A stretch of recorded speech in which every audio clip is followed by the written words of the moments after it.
भगवान का आगमन हुआ। भगवान ने आज आपके और हमारे बीच बहुत सुंदर दर्शन दिए। भगवान के दर्शन करने के पश्चात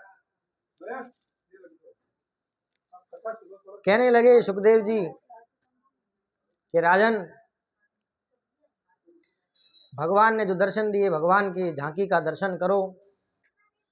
किस प्रकार बता रहे हैं सुखदेव जी।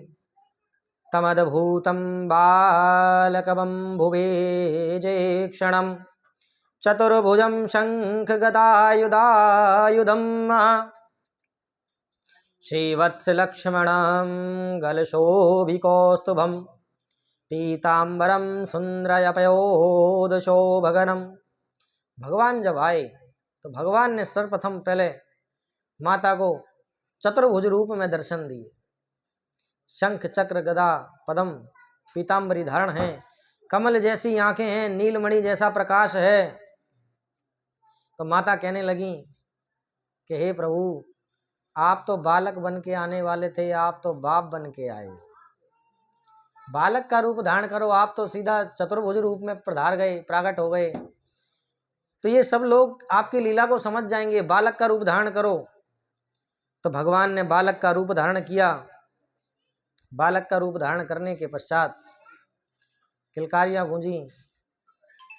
किलकारियां गूंजने के पश्चात जब सैनिकों को सूचना मिली, उन्होंने देखा कि बालक का जन्म हो गया है, कंस के काल पधार चुका है, तो जाकर के तुरंत कंस को सूचना दी।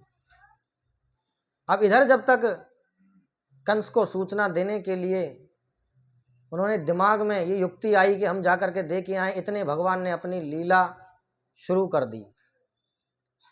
सभी सैनिक बेहोश होने लगे, धीरे धीरे अपनी अवस्था से अचेत होने लगे, सुध बुध भूल गए। जो व्यक्ति, जो सैनिक जहां खड़ा हुआ था वहीं खड़े खड़े सो गया, कुछ नीचे गिर गए। और इधर देवकी जी के, वासुदेव जी के जो बेड़ियां पड़ी हुई थी हाथ पैरों में, जो बेलें पड़ी हुई थी, वो धीरे धीरे खुल गई। खुलने के पश्चात भगवान ने वासुदेव जी को आदेश दिया, कहने लगे कि मुझे जल्द से जल्द गोकुल छोड़ के आ जाओ और वहाँ जो कन्या है उसे आप ले आना, मुझे लीला करनी है, कंस का उद्धार करना है। भगवान अंतर्ध्यान होकर के और बालक का रूप धारण किया, उन्हें आत्मज्ञान कराया। इधर वासुदेव जी ने भगवान को टोकरी में बैठा करके और गोकुल की ओर चलने लगे। जैसे जैसे भगवान आगे बढ़ रहे हैं, वैसे वैसे धीरे धीरे सभी बंधन खुलते चले जा रहे हैं। एक एक गेट खुलता चला जा रहा है, एक एक कारागार से भगवान मुक्त होते चले जा रहे हैं। वासुदेव जी आगे बढ़ते चले जा रहे हैं।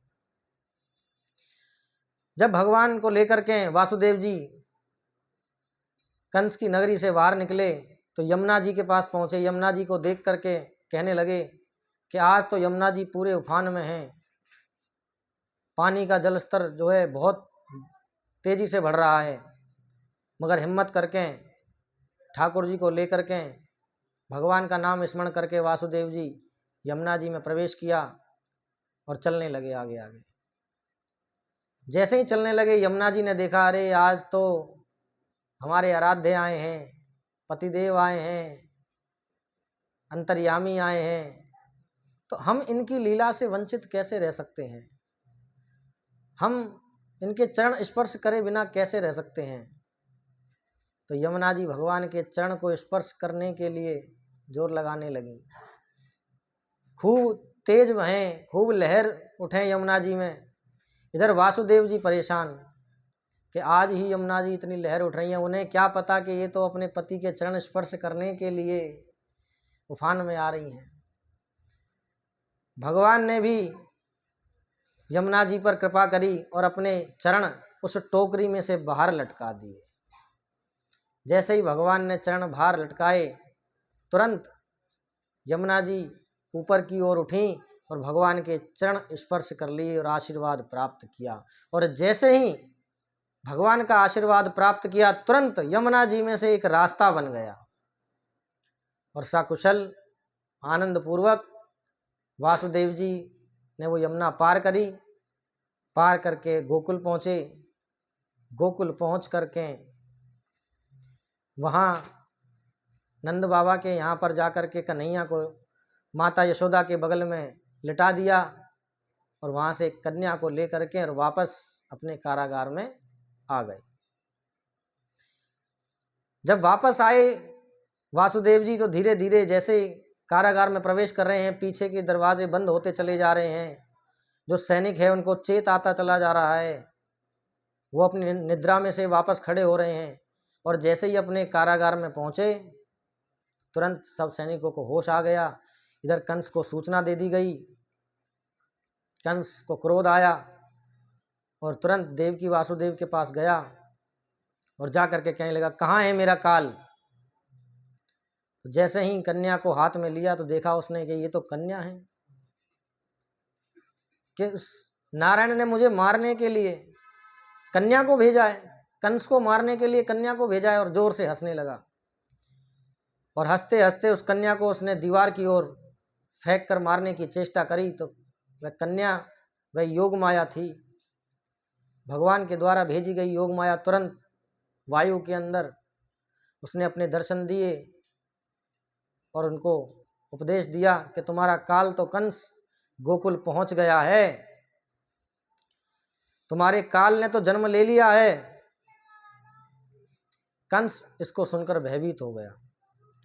अब इस लीला में दर्शन करो भक्तों, कहने लगे सुखदेव जी, राजन ये लीला हमें कितनी सुंदर सीख देती है कि वासुदेव जी जब तक कृष्ण उनके साथ थे, उनकी गोद में थे, उनके हृदय में थे, जब तक उस संसार की ओर जहाँ जहाँ बढ़े, चाहे वो गोकुल गए, यमुना जी गए, कारागार के बाहर गए, सभी जीवन के बंधन खुलते चले गए।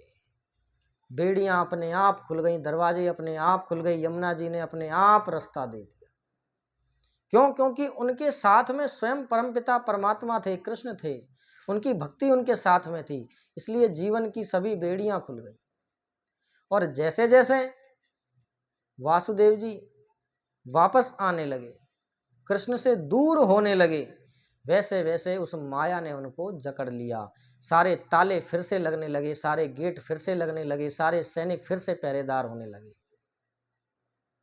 कितनी अच्छी सीख भगवान ने हमें दी कि जब हम ईश्वर के पास होते हैं तो सारे बंधनों से अपने आप मुक्त होते चले जाते हैं। भगवान कह रहे हैं कि प्रभु आप चलते चलो, सारी व्यवस्था अपने आप हो जाएगी।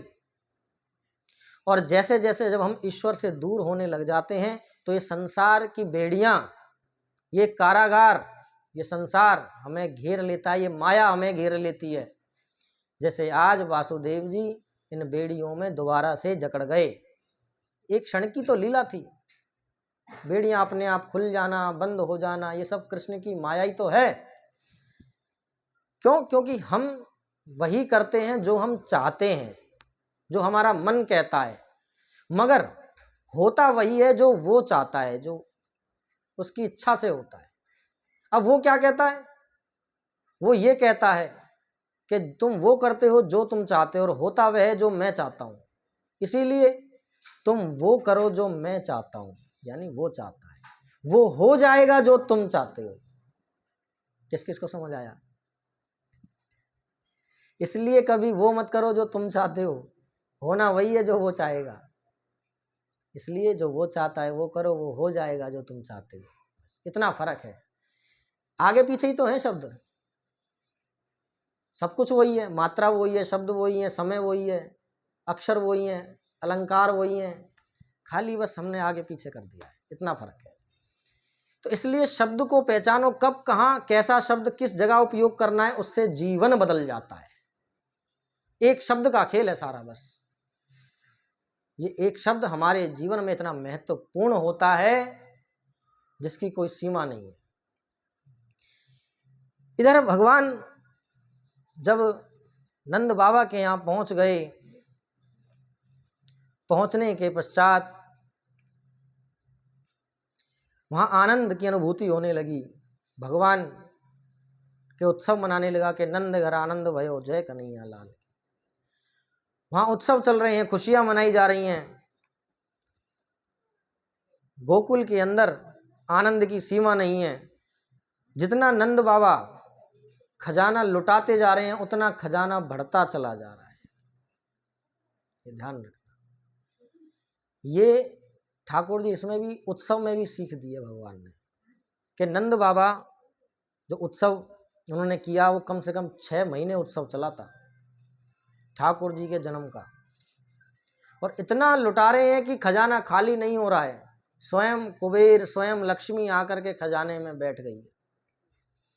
कई बार कुछ भक्तगण ऐसे शब्दों का प्रयोग कर जाते हैं कुछ पूजा पाठ या कुछ अन्य चीजों में, कैसे कि वो देगा तो हम कर देंगे। कई बार हम कह देते हैं इस चीज को जब हमारे पास व्यवस्था नहीं होती है तो, कि वो देगा तो, ये यानी कि उसकी लीला पर संकोच करना। हो सकता है वो ये कह रहा हो कि तू करके तो देख तभी तो मैं कुछ दूं। एक बात बताओ, मैंने आपको 100 रुपये दिए, 100 रुपये देने के पश्चात मैंने आपको कहा कि ये आपके लिए दिए, खूब खर्च करो, कम पड़े तो और बता देना मैं दे दूंगा। मैंने क्या शब्द प्रयोग किया? कम पड़े तो। अब मुझे दिख रहा है कि आपने खुद ही वामिते अभी 50 रुपये बचा के रखे हैं तो मैं क्यों दूंगा? मैं ही तो नहीं देख सकता, वो तो देख रहा है।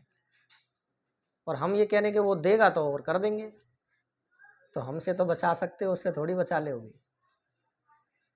तो जब हम उसकी लीला पर संकोच नहीं करते हैं, सब कुछ उसके भरोसे छोड़ देते हैं कि जो होगा देखा जाएगा, कर दो, ठाकुर जी के नाम पर जो है होने दो।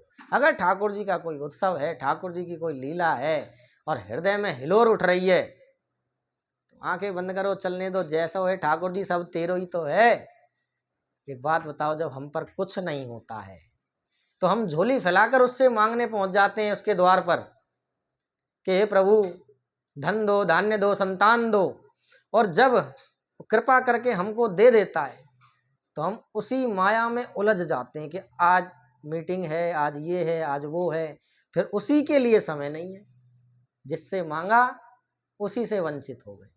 फिर आरती में पंडित जी हम गाते हैं तन मन धन तेरा, तन मन उसको ही सब अर्पण। तो जब अर्पण करने की बारी आती है तो वो देगा तो हम देंगे, करेंगे, फिर ऐसा क्यों?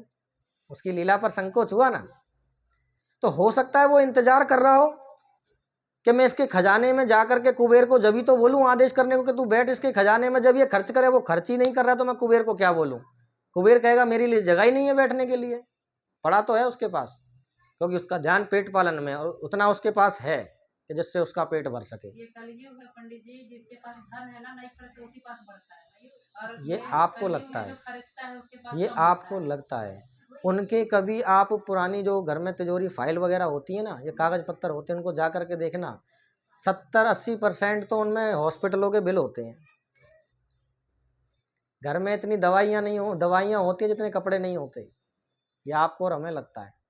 मान लीजिए आपने बिजनेस करा, कोई बड़ा बिजनेस आपने एम्पायर खड़ा किया, अब नौकर चाकर लग गए। अब नौकर चाकर लग गए तो शर्म के मारे हम तो काम करेंगे नहीं, नौकर काम करेंगे, क्योंकि लगाए हैं, सैलरी दे रहे हैं। अब हम बैठे बैठे मनपसंद चीज़ें 2-4-6 दिन खाते हैं। खाने के पश्चात धीरे धीरे फिर बीपी बढ़ जाता है, शुगर बढ़ जाता है। जब बढ़ जाता है तो डॉक्टर के पास जाते हैं, डॉक्टर कहता है भैया बीपी बढ़ गया, नमक मिर्च मसाले बंद कर दो। शुगर बढ़ गया, मीठा बंद कर दो। क्या खाना है? दलिया और दाल।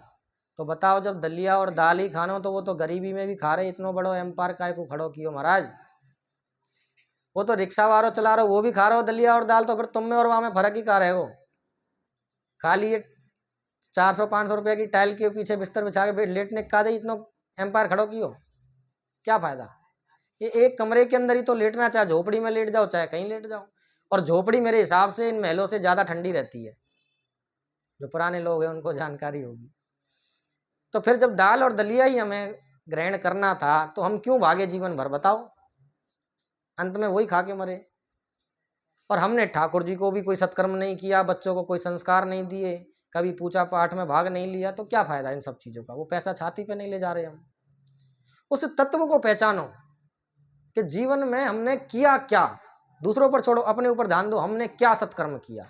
इतने बड़े ऋषि मुनि महान आत्मा आए इस धरती पर, इतने बड़े यज्ञ किए, तप किए, इतने अनुष्ठान किए, और हमने क्या किया, जबकि उस समय तो धन भी नहीं था। उन्होंने कैसे व्यवस्था की होगी, 100-100 यज्ञ किया करते थे, कैसे व्यवस्था की होगी। जब लोग गरीबी में थे, आप थोड़ा सा पुराने समय में जा कर के देखिए, जब लोग बैलों से खेतों को जोता करते थे तो उस समय की जो घर की स्त्रियां होती थी वो सोने के आभूषण डाला करती थी। अब तो पत्ते जैसे कुंडल और हार बनते हैं, उस समय इतने मोटे मोटे हुआ करते थे, खूब भारी भारी गहने हुआ करते थे, तो जब कहाँ से आते थे। पहले भाईचारा थी पंडित जी, पहले एक दूसरे घर में दूध लस्सी नहीं, अपने घर में नहीं है तो पड़ोसियों के घर से भाईचारे उतनी में मिलता सोना था। थोड़ी दे देगा कोई, लेकिन अब वो भाईचारा भी नहीं रहा। भाईचारे में आभूषण थोड़ी देगा, लेकिन उस समय के आभूषण देखो कितने भारी हुआ करते थे, है कि नहीं। अब कहोगे उस समय सस्ता था, तो इतने पैसे भी तो नहीं थे, इनकम कहाँ थी उस समय। उस समय इनकम नहीं थी, लेकिन फिर भी सब कुछ शांति थी। क्यों? क्योंकि उस समय पर एक वस्तु थी, प्रेम। अगर कहीं आस पड़ोस में कोई सत्कर्म हो रहा है तो लोग बिना बुलाए पहुंचते थे, वो ये नहीं कहते थे तुम्हारे घर में हो रहा है, ये हमारे घर में हो रहा है। कहीं पड़ोस के गांव में जा रहे हैं और वहां अगर कोई पूछता है कि आपको हमने सहपरिवार बुलाया था, आप अकेले क्यों आए हो, कि हमारे घर में आज थोड़ा सा उत्सव है, तो बच्चे उस उत्सव में क्रिया में लग रहे हैं, ये कहते थे। ये नहीं कि पड़ोस में आज हमारे यहाँ ठाकुर जी पधारे हैं। ऐसे करके उन उत्सवों का आनंद लिया जाता था। जब हम उसकी लीला पे संकोच करते हैं तो संकोच करने के पश्चात हम उससे दूर हो जाते हैं, हम अपनी ही माया के अंदर फंस जाते हैं। फंसने के पश्चात सुखदेव जी कहने लगे कि हे राजन, यहां भगवान जब आए तो भगवान ने भी मनुष्य शरीर का सहारा लिया, इंसान बने भगवान, चाहे राम अवतार हुआ चाहे कृष्ण अवतार हुआ। अब जो लोग इस चीज से भ्रमित रहते हैं कि जो लोग कहें कि नहीं है, गुरु नहीं बनाना या आस्था पे नहीं कोई मतलब, इन सब चीज अध्यात्म से दूर रहते हैं, तो उनके लिए सीख है कि भगवान मनुष्य शरीर में आए और उन्होंने सारे कर्म निभाए। हम और आप मान लो गुरु नहीं बनाते, कहते कि कोई महत्व नहीं है, कुछ लोग इस चीज को कहते हैं। तो एक बात बताओ, कृष्ण और राम ही तो स्वयं भगवान थे, उनको गुरु बनाने की क्या जरूरत थी? उनको तो ज्ञान ऑटोमेटिक प्राप्त था। लेकिन फिर भी भगवान ने सीख दी कि मनुष्य कोई भी हो, कहीं भी हो, कैसा भी हो, बिना गुरु के उसको सद्मार्ग नहीं मिलेगा, उसकी मुक्ति नहीं है। इसलिए गुरु बनाना अति आवश्यक है। इसलिए भगवान ने भी, राम ने भी, कृष्ण ने भी गुरु बनाए, वशिष्ठ जी बनाए, गर्ग मुनि बनाए, तो उनको भी गुरु बनाने पड़े। मनुष्य को भगवान कह रहे हैं कि प्रभु, मनुष्य जब अपने कर्म से भटक जाता है, जब अहंकार पैदा हो जाता है, तो वो ईश्वर से दूर हो जाता है और अपना नाश अपने हाथों से करने लग जाता है। तो परीक्षाएं भगवान को भी देनी पड़ी। कृष्ण भगवान के जीवन में भी संकट आए, जो हम और आप जरा से संकट आते हैं तो हम तो हिल जाते हैं। कहीं जरा सो कांटो लग जाए, पाम मुड़ जाए, मोच आ जाए, तो अरे ठाकुर जी ऐसो कर दियो, 4-6 गाड़ी तुरंत hand to hand parcel Thakur ji की। डॉक्टर के तो बाद में जामे, पहले ठाकुर जी को गाड़ी दें। तो कहने लगे संकट कैसे आए कि ठीक जन्म के 7वें दिन, चतुर्दशी के दिन, कंस ने पूतना को भेज दिया भगवान को मारने के लिए। अब सोच के देखो, हम और आप तो इतने बड़े हैं, समझ सकते हैं, लड़ सकते हैं, सारे काम कर सकते हैं, मगर ठाकुर जी तो खाली 7 दिन के हैं, इतने ही 7वें दिन तो पूतना भेज दी। अब वो कैसे लड़ेंगे बताओ। अब पूतना आई, पूतना को कंस ने आदेश दिया कि आप गोकुल जाओ, वहाँ जितने नवजात शिशु हैं उनमें से एक मेरा काल है, उस काल को आपको मृत्यु के घाट उतारना है। कैसे उतारोगे? पूतना कहने लगी ये तो मेरे बाएं हाथ का खेल है, शिशु को ही तो मारना है। क्या कहने लगी?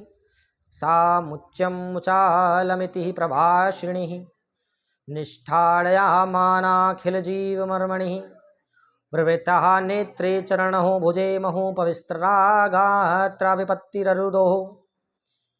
कहने लगी कि मैं अपने पयोधर पर विष लगा करके मैं वहाँ जाऊंगी और उसको मृत्यु के घाट उतार दूंगी।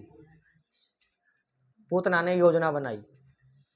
योजना बना करके कंस कहने लगा कि तुम उसे मारने तो चली जाओगी, लेकिन इस रूप का और इस शरीर का क्या करोगी?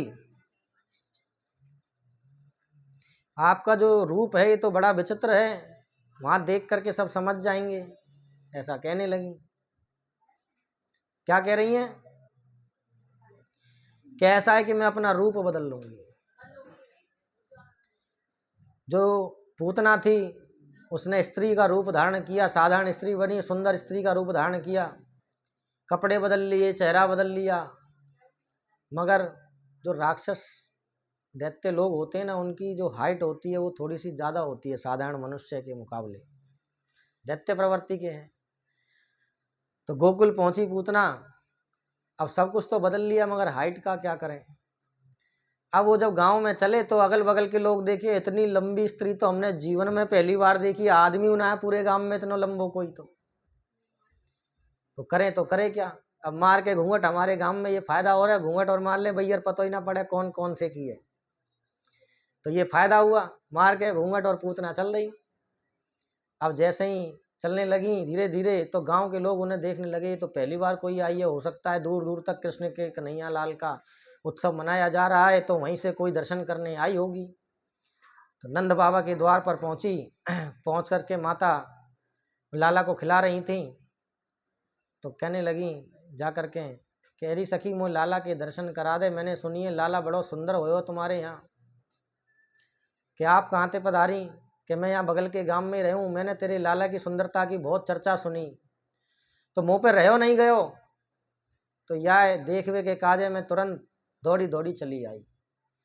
तो माता यशोदा कहने लगी कि ठीक है सखी, तुम यहाँ विराजो, बहन मैं तुम्हारे काजे कछु मीठो मिष्ठान वगैरह लेके आऊँ। तो माता जो है भीतर चली गई। बाहर उत्सव चल रहा है, सब आनंद में नाच रहे हैं, कूद रहे हैं, गा रहे हैं। पूतना का इस बात का फायदा उठा करके देखा कि मैया भीतर रसोई में चली गई है, बाकी यहाँ आसपास कोई है नहीं, तो लाला को गोद में उठाया और गोद में उठा करके दूध पान कराने लग गई।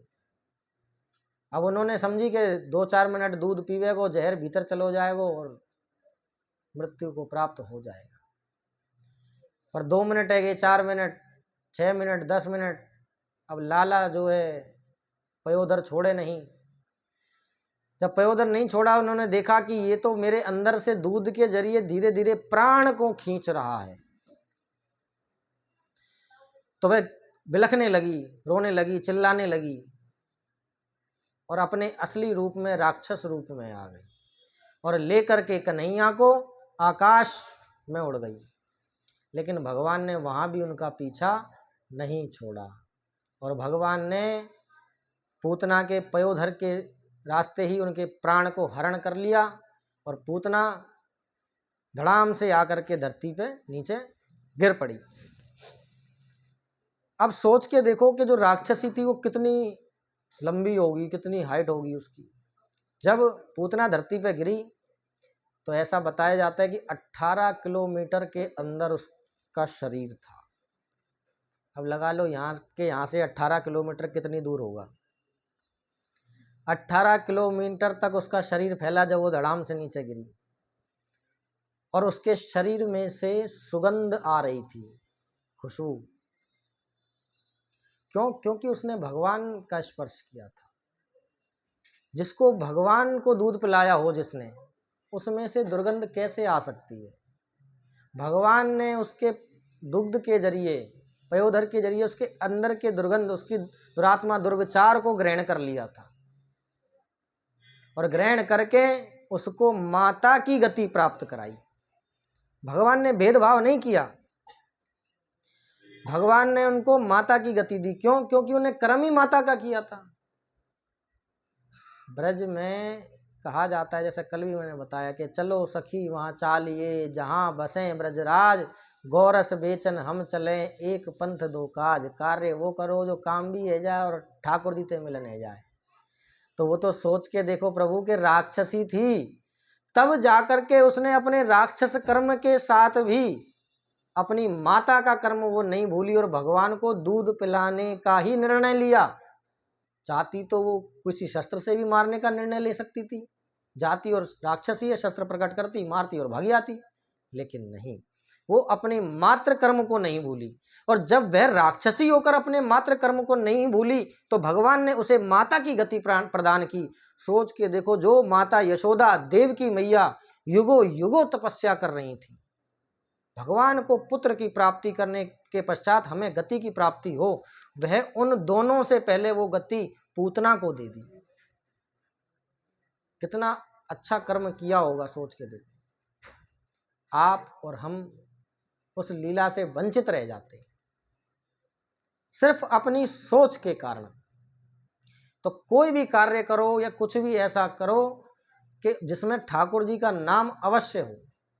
कभी ये मत कहो घर में, देखो मान लो जो माताएं बहनें हैं हमारी कई बार पूछती हैं कि खाने में क्या बनाऊं या क्या खाओगे, आज भोजन बना रही हूँ, भोजन का समय हो गया।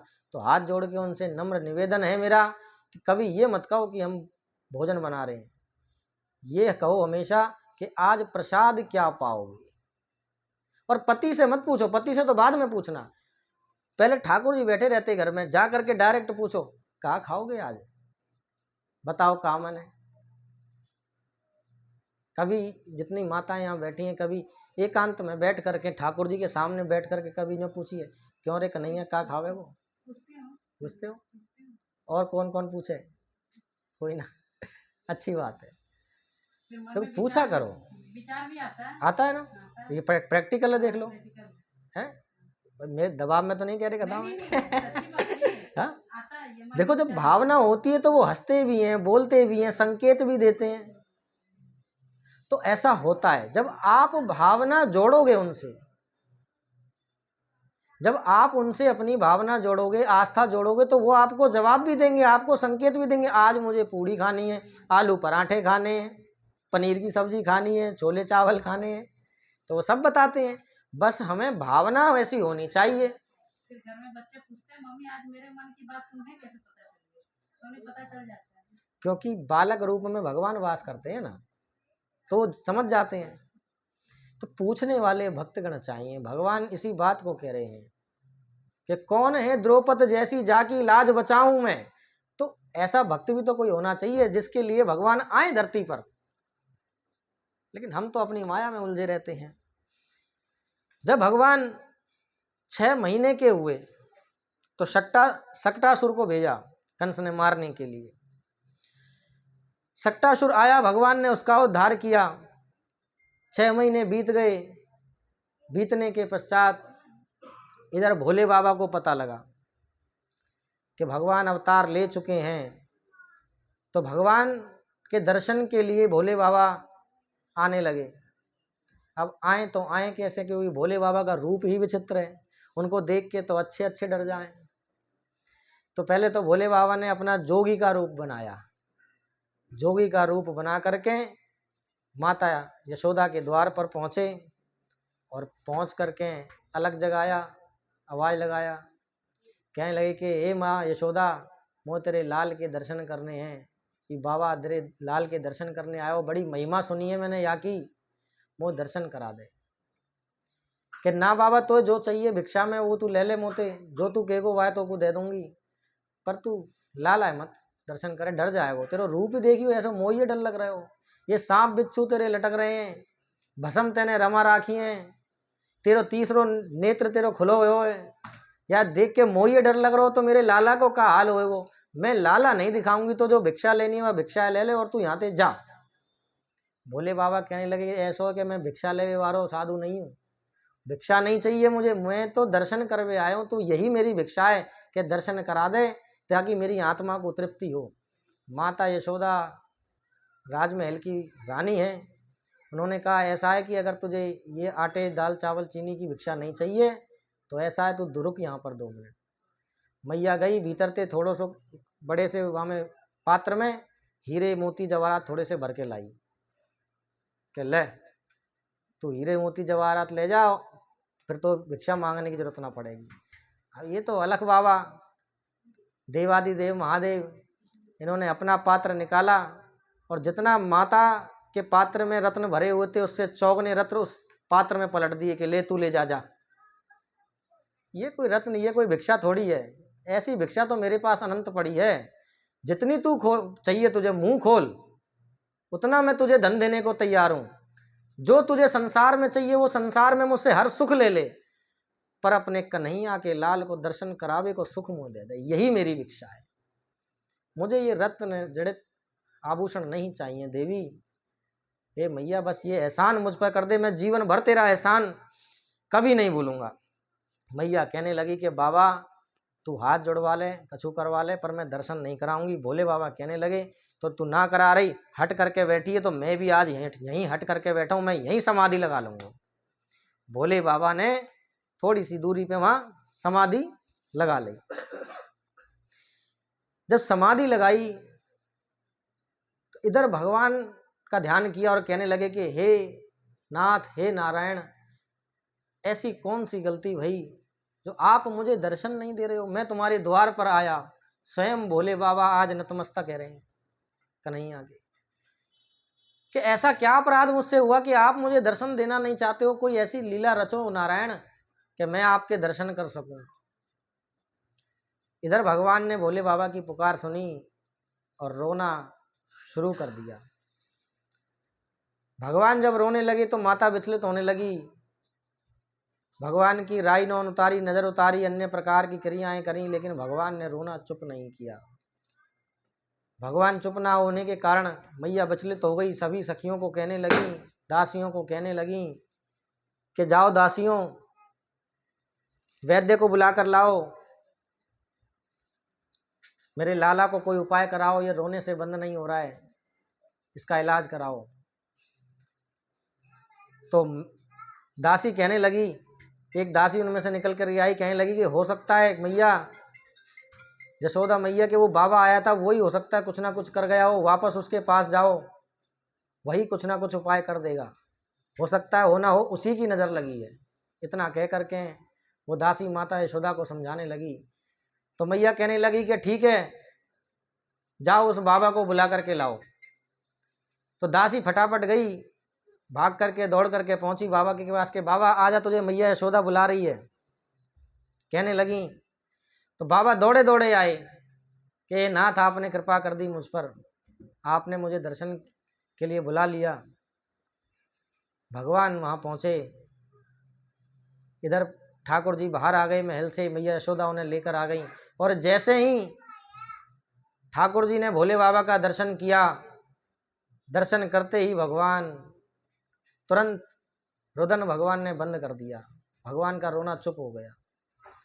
अब तो आसपास हलचल मच गई कि बाबा तो बहुत सिद्ध बाबा है, ये तो बहुत पहुँचो हो बाबा है, याने तो मेरी लाला को संकट काट दियो, देखते ही चुप कर दियो, बिना मंत्र फूके ही तो बड़ो सिद्ध बाबा है। ऐसा कह करके भगवान अपने आराध्य से बात कर रहे हैं। इधर शंकर जी हृदय में वार्तालाप कर रहे हैं, कृष्ण कन्हैया वार्तालाप कर रहे हैं। और माता यशोदा क्या कहने लगी कि हे बाबा, हे संत, ऐसो करियो, रहरे योगी नंद भवन में ब्रज में वासो कीजो, और जब जब मेरो लाला रोवे तब तब दर्शन दीजो। कि तू कहीं जाए मत, तू ऐसा हो कि मैं तेरो स्थान यहाँ बनवा दूँ, तेरी सारी व्यवस्था कर दूँ, पर तू रह यहीं, जब जब मेरो लाला रोवे तब तब दर्शन दीजो। तो भक्तों, आज भी आप नंदगांव जब पहुँचोगे तो वहाँ आशेश्वर भगवान विराजमान है। सामने ही जो है नंदगांव नंद महल दिखता है ऊपर, जो कि नंदेश्वर पर्वत पर विराजमान है। उनके ठीक सामने थोड़ा सा एक आगे जंगल है, वहाँ पर आशेश्वर जी विराजमान हैं। वहाँ से खड़े होकर के आपको नंद महल पूरा दिखाई देगा, पूरे दर्शन होते हैं आज भी। तो बाबा भोलेनाथ के स्थान से पूरा नंद महल दिखाई देता है। तो भोले बाबा वहीं समाधि लगाकर बैठ गए थे कि जब तक कन्हैया दर्शन नहीं देगा जब तक मैं नहीं जाऊंगा। तो वहाँ भोलेनाथ जी मंदिर भी बनी हुई है? हाँ, काफ़ी बड़ा मंदिर बना हुआ है। तो आशेश्वर महादेव के नाम से विराजमान है, प्रसिद्ध है। और सोमवार को तो बहुत भीड़ होती है वहाँ आज भी। तो मैया ने एक स्थान अपने महल के अंदर भी बनवाया। जब बाबा दर्शन के लिए, एक तो आस लगाई भगवान ने जंगल में जाकर, तो वहाँ भी मंदिर बना हुआ है। एक मंदिर भगवान का नंद महल के अंदर बना हुआ है भोले बाबा का।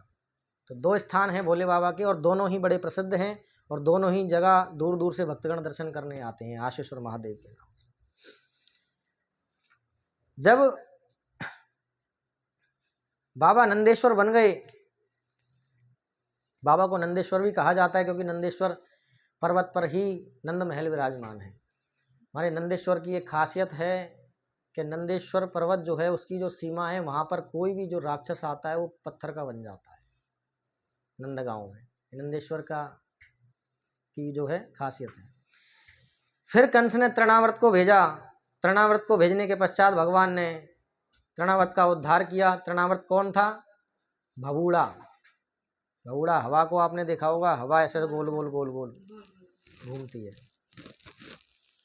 जब गोल गोल हवा घूमने लगी उसने कृष्ण को अपने अंदर समेट लिया और समेट करके आकाश में कृष्ण को ले गए। तो आकाश में जब कृष्ण को ले गए तो कृष्ण सोचने लगे, ठाकुर जी सोचने लगे कि इसका उद्धार करना जरूरी है, क्योंकि इसने प्रकृति का सहारा लेकर के मेरे ऊपर वार किया। इससे प्रकृति को भी तो नुकसान है। प्रकृति कौन है? भगवान की आराधना है, भगवान की एक कहें तो सखी है ये पृथ्वी जो है। और वरुण देव भी उनको आराध्य मानते हैं। तो इससे मुझ पर ही कष्ट नहीं, वरुण देव पर भी कष्ट आ रहा है, इस भूमि पर भी कष्ट आ रहा है। तो जैसे तृणावत इस प्रकार दिशा में घूम रहा था गोल गोल, भगवान उल्टा घूमने लगे। जब उल्टा घूमने लगे तो वो हवा का प्रेशर शांत हो गया और भगवान ने उसका उद्धार किया। जब उद्धार हो गया इधर गर्गाचार्य जी भगवान का नामकरण की लीला रचने के लिए बाबा नंद के द्वार पर पहुँचे। भगवान का दर्शन करने आए और दर्शन करने आकर के कहने लगे कि ऐसा है कि प्रभु आपने लाला को नामकरण करो कि ना करो, 6 महीना तो ऊपर बीत गए, उत्सव चले ही जा रहे हो, नामकरण कब करोगे लाला को?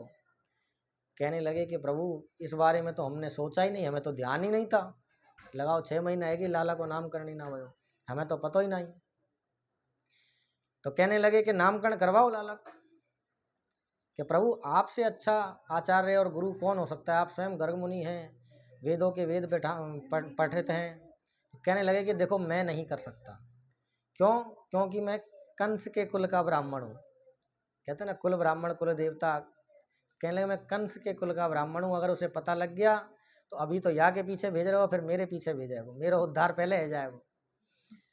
तो ऐसा है कि मैं तो करने। कहने लगे नहीं आप ही करोगे, हमें नहीं पता, आप ही करो कैसे भी करो। कहने लगे कि तो ठीक है, पर इस बात का किसी को पता ना चले, शांतिपूर्वक, कि मैं यदुवंशियों का आचार्य हूँ। आपके यहाँ अगर मैं नामकरण करता हूँ तो समाज में विवाद हो सकता है, तो इसलिए शांतिपूर्वक घर के अंदर हम नामकरण करेंगे। तो नंद बाबा ने योजना बनाई, सामग्री मंगाई और भगवान का नामकरण करने के लिए दोनों माताओं को बुलाया। अब माताएं थोड़ी सी चालाक रहें। उन्होंने क्या कहा कि पता नहीं कैसे साधु संत हैं, ब्राह्मण हैं, अब पता नहीं लाला को नामकरण ठीक से करेंगी ना करेंगी।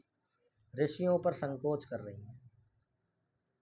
इसलिए कहते हैं कि ठाकुर जी के काम में बुद्धि नहीं चलानी चाहिए।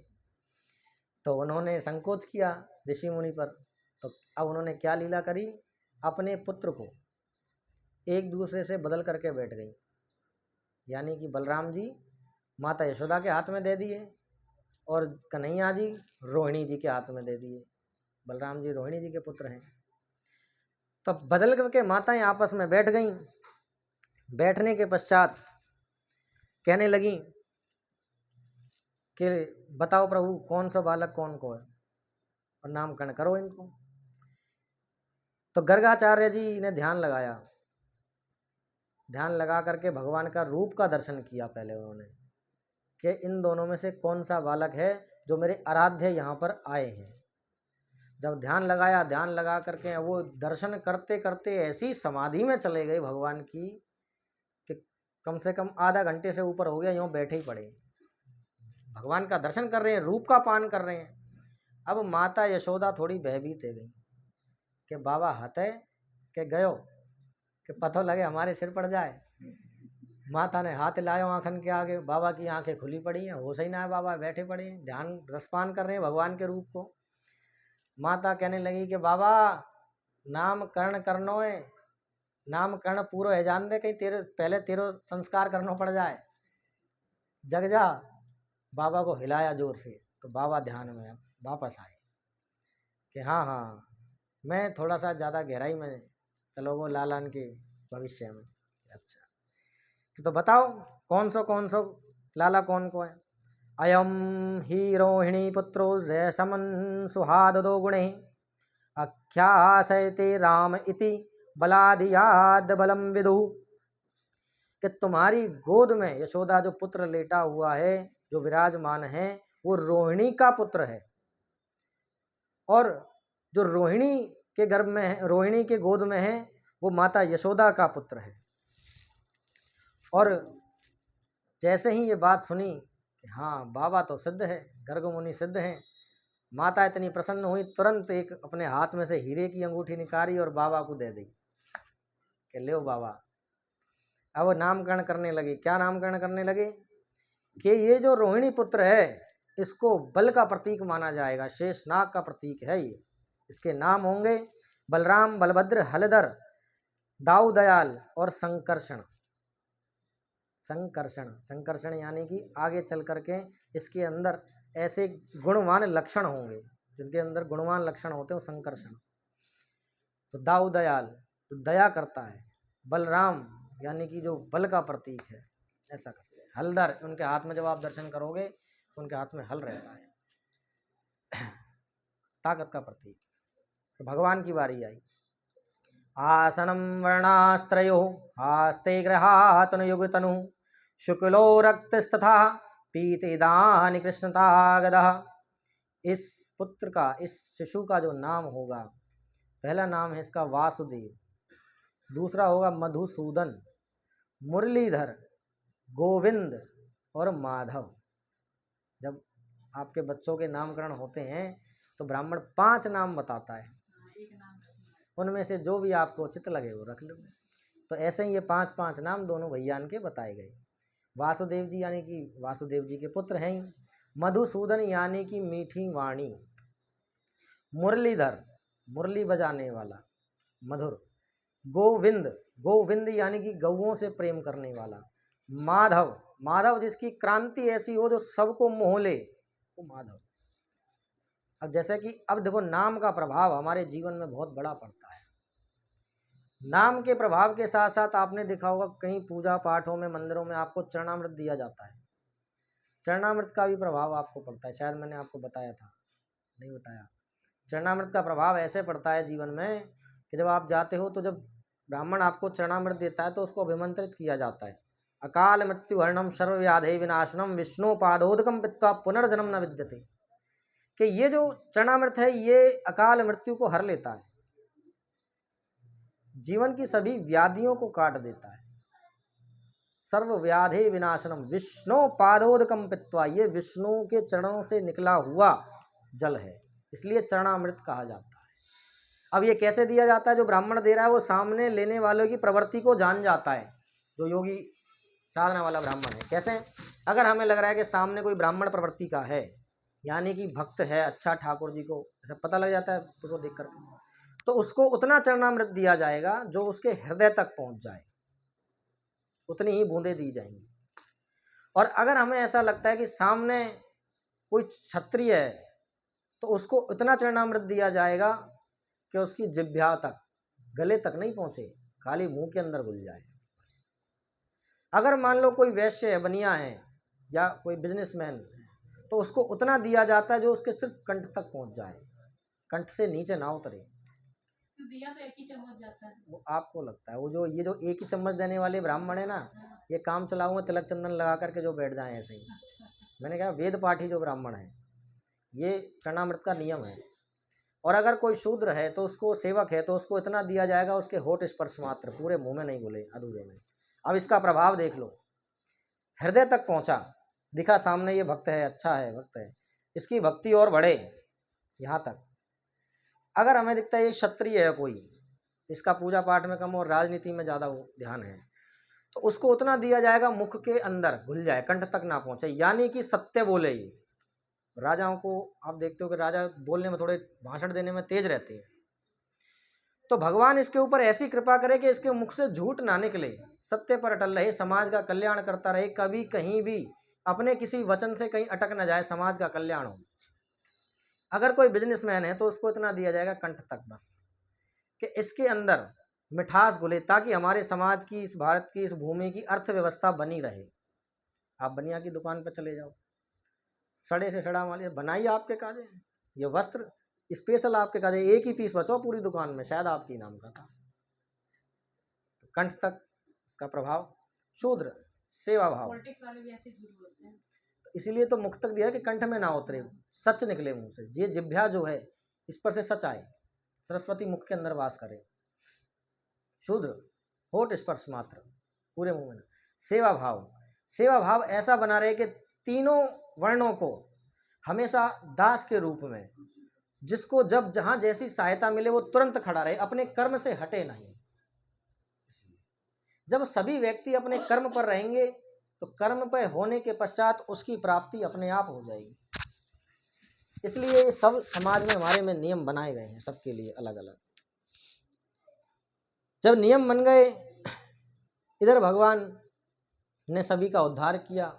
उद्धार करने के पश्चात भगवान सुखदेव कह रहे हैं कि परीक्षित, इस कथा के अंदर जिस तरह माता यशोदा ने भगवान को पुत्र रूप में पाया, इधर कश्यप जी ने भगवान को पुत्र रूप में पाया, उसी प्रकार इस संसार का हर व्यक्ति कृष्ण को पुत्र रूप में पाना चाहता है। और कृष्ण पुत्र रूप में आते भी हैं, मगर कैसे? जब मनुष्य निष्ठापूर्ण होकर के उसकी सेवा भाव में लगे, अपने कर्म पर रहे, तब भगवान उसका उद्धार, उसके कुल का उद्धार करने के लिए स्वयं आते हैं। भगवान तो कहते हैं कि आप लक्ष्मी का रूप धारण तो करो, आप माँ का रूप धारण तो करो, मैं तो तत्पर हूँ आने के लिए। तो इसी प्रकार कहने लगे कि राजन, समाज के कल्याण के लिए आज भगवान इस लीला को करने जा रहे हैं। जो आप के लिए चावल लेकर आए थे, अब आपको ठाकुर जी को निमंत्रण दिया जा रहा है। क्या निमंत्रण? कि हे ईश्वर, हे दीनानाथ, हमारे घर पधारो, आकर के हमारे कुल का उद्धार करो, हमारा उद्धार करो, हमारे इस देह का उद्धार करो। जो हमसे अनजाने में पाप हुए, जो हमसे गलतियां हुई, उन्हें क्षमा करके हमारी इस कुटिया को पवित्र करो, हमारे इस समाज को पवित्र करो। ठीक? तो कौन कौन लाए हो पीले चावल? ना लाए, कोई बात नहीं। जो नहीं लाए हैं, महाराज जी थोड़े से आप कष्ट करो, विश्राम दे करके जो पूजन की थाली में चावल है वो चावल ले लो। ये वाले नहीं, ये तो आपके घर के है गए। जो थाली में चले गए ना, वो ठाकुर जी को समर्पित हो गए, उनसे आपका नाता टूट गया। तो वो ठाकुर जी और भक्त, ये दो ही चीज़ है। तो जो लाएं वो अपने हाथ में ले लें, और जो ना लाएं, जो लेना चाहते हैं वो महाराज जी से ले लें। हैं? हाँ, अपने हाथ में ही रखो, कपड़ा समेत ही। अब देखो इसका फल क्या है, मैं आपको पहले लेने से पहले मैं बता दूं। इसको थोड़ा सा स्टॉप कर दो महाराज, मेरी बैटरी भरेगी, इसको स्टॉप कर दो। हाँ,